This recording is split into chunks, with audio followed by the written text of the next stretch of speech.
नमस्कार प्यारे बच्चों, आपका स्वागत है। पिछली कक्षा में हमने प्रार्थना के बारे में जाना।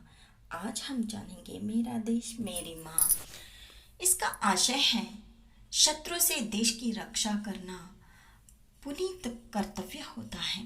लड़ाई में पीठ दिखाकर भागना नहीं चाहिए, सीना तान कर आगे बढ़ना चाहिए, तभी तो वीर विजय माला पहनते हैं।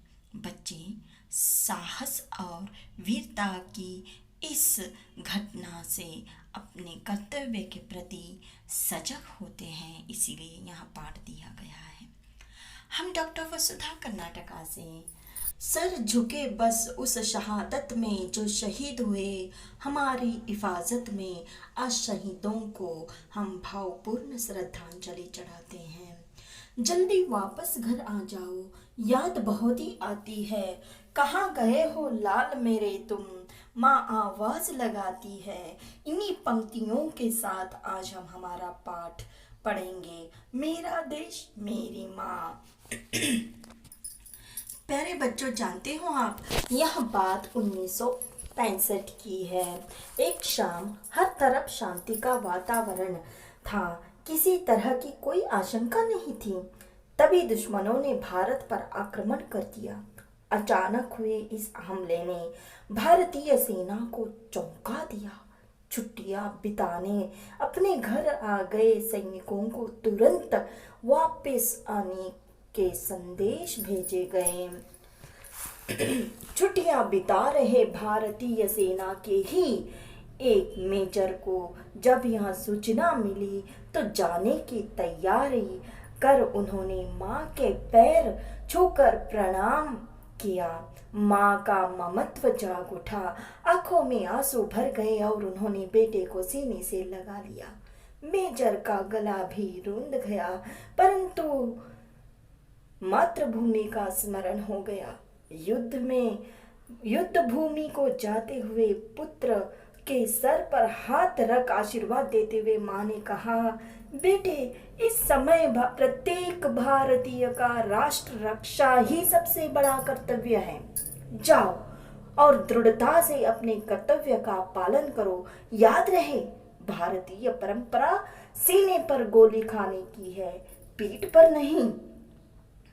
युद्ध भीषण रूप से फैलता जा रहा था।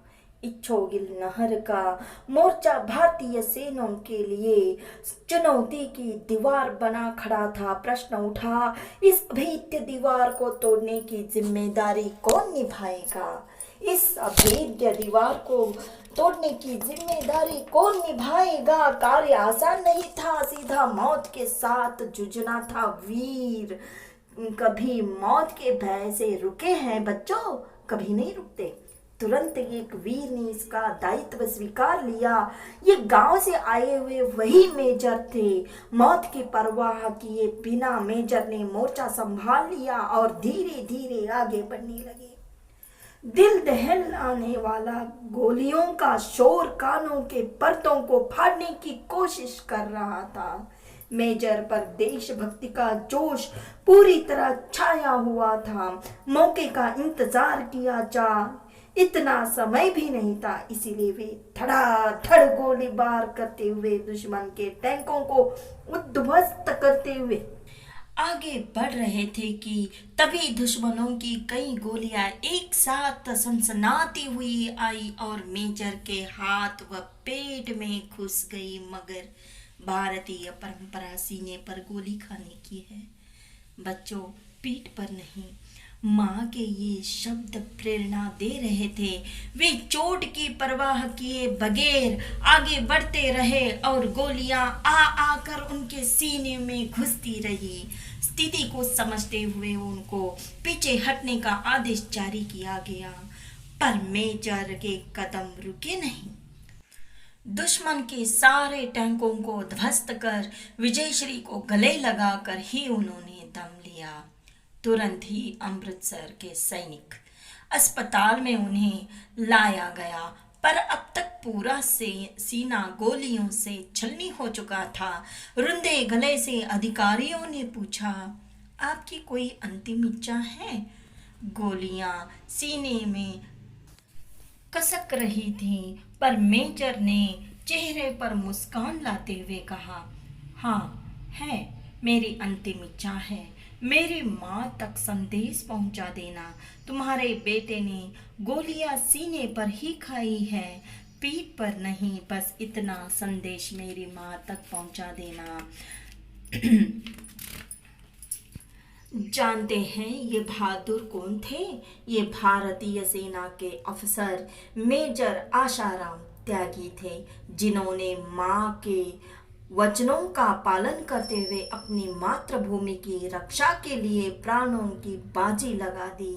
दीपक बुझ गया, पर उसकी अमर ज्योति युगों तक देशभक्तों को राह दिखाती रही। प्यारे बच्चों, अंत में इतना जरूर कहूंगी, आज तिरंगा फहरता है अपनी पूरी शान से। हमें मिली आज़ादी वीर शहीदों के बलिदान से। धन्यवाद। हम फिर मिलेंगे अगली कक्षा में।